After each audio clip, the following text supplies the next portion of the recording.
football at 4. We thought the streak was going to end, but he figured out a way to make it happen. So it's football at 5 today. It has the same kind of ring. Works. John McMullen, little football at 5 today. He joins us on the Boardwalk Honda hotline. You're like Cal Ripken, man. We couldn't let the streak end. We were concerned that the streak was coming to a close, but it has been. You're like a pinch hitter today. The streak went. You didn't start the game, but you're in. Yeah, and I'm a lot like Cal Ripken. I'm an Iron Man, but I also got an ego, so I can't let the streak down. All right, let's dive into a couple of topics here to kind of let our listeners in on what's going on. Did not participate today at practice. Nelson Agholor, let's start there. I know a lot of people are probably cheering about that, but Nelson not today again. So we're at Thursday, no Nelson. Is that a burner or a stinger? I mean a knee. Well, Nelson talked because of the burner controversy, and really you can blame that on Brian Colangelo. It's not his burner account, but he's actually said he was feeling better, and he thinks he truly is day-to-day. But he hasn't practiced yet this week, so we have to wait for Friday and see if he can get out there. Obviously, as a veteran player, if he can get out there by Friday, there's a good chance you're going to play. But if you don't, it's very, very unlikely, 90+% in the history of the NFL since they've been doing it this way, that you're not going to play. So for him and Alshon Jeffrey, tomorrow's going to be very key. Alshon's obviously been out there in the limited fashion, but I don't think it's good for Lane Johnson, obviously still in the concussion protocol. And Rudy Ford took a little step back, and Jordan Howard, we'll get to know tomorrow when we talk to Doug if he's cleared for contact, but obviously that's not trending positively either. Yeah, he's limited, listed as Alshon limited, and Jason Peters also listed as limited. You mentioned Lane Johnson. You told us yesterday Dillard would be the starting right tackle, but Rudy Ford, he has the abdomen now. Is that like sports hernia sounding, or, is that something that could potentially open up a roster spot is kind of where I'm leaning there? Yeah, it could. I mean, if the Eagles don't have Alshon Jeffrey, Nelson Agholor, they almost have to do something as far as one of the 3 receivers they have on the practice squad. So somebody's got to come up, and, yeah, that would be a logical place you could look at. You also have Craig James, perhaps, as a corner that you could probably get through waivers and get back to the practice squad as they've done earlier this season. But you always got to be careful. And they have the Nate Herbigs of the world, Sharif Millers of the world, who haven't played all year. In the case of Miller, we know as a pretty high draft choice, they're probably not going to go that route. So there's a couple ways they could create roster spots. The other, real quick, on the injury front, full participant yesterday and today, Nigel Bradham. So is the feeling now that Nigel will be available for Sunday? Yeah, I mean, he's a full go. No setbacks today as he finished. So he'll get through tomorrow. He'll be ready to go. He'll be back in the starting lineup. Kind of mentioned that yesterday. The more interesting part of that is who's there with him in the nickel defense. Is it going to be Nate Gary, who this team likes a lot, far more than the fan base? We talked about that, sort of the new Jalen Mills. Or Camus Grugier-Hill, who I think had his best game of the year against the Patriots. So you can make an argument for either. Ultimately, I think it comes down to who do you want handling the communication, Nate or Nigel. If it's Nigel, then I think Camus will be in there. If you like the way Nate's handling, dispensing the information, being the quarterback of the defense, I think he'll be in there. Last year, John, when Jordan Hicks came back from an injury, they did not kind of give him the role that he had prior to the injury. They had moved, then Nigel Bradham kind of became the 3-down linebacker, and Jordan Hicks wasn't used the same way. Do you think this game will give us kind of an idea going forward if maybe KGH, who's played really well, kind of supplants Nigel as the 3-down linebacker? I can't imagine they're going to play Nigel every single snap in this game coming back from the injury, but I don't know. Maybe they do. Yeah, I think you're right. I think early, perhaps they don't want to give him that much on his plate. Nate's been the guy who's been playing 100% in his absence. And that's why I think that's the more interesting part. And ultimately, it comes down to I think the 3-down guy is going to be the guy that has the green dot on his helmet. So I think it does come back to whether it's going to be Nate or Nigel. Camus did it.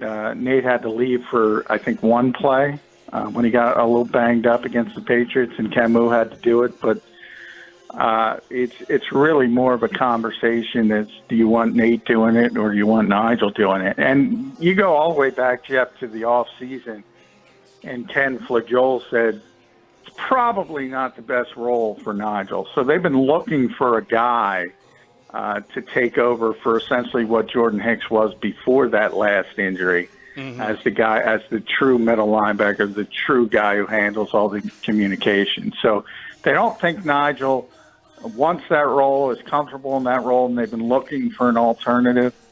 I don't know if they found it, but they might think they found it.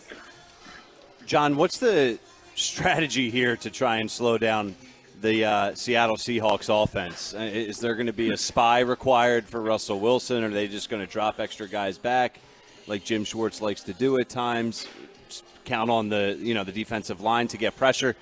What do we expect to see on Sunday? Well, this is sort of the opposite, the inverse of the Tom Brady philosophy. You want to get Tom off the spots. You want to get him moving. You want to get him uncomfortable. This week you turn a 180, and you want a disciplined pass rush. You want everybody staying in their lanes, and you want to keep Russell Wilson in the pocket.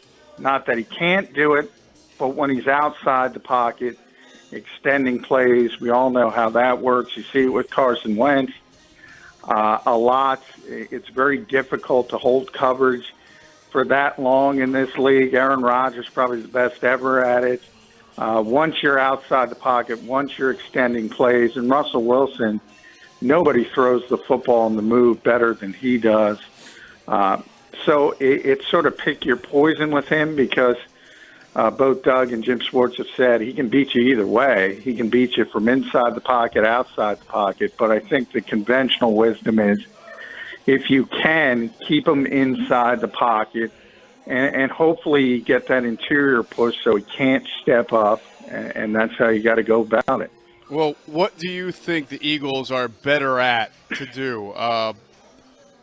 Pocket contain on Russell or plastering coverage when he's out? Pocket contain. I mean, look, the most improved part of this defense over the past 3 games when they really turned it on has been the return of the corners slowly. Jalen Mills first, Ronald Darby, then Avonte Maddox. So they're a lot better, but you got to be realistic as well. These are not lockdown corners. These are not guys that can just stick to people in coverage. You have to scheme well. You have to mix up your coverages.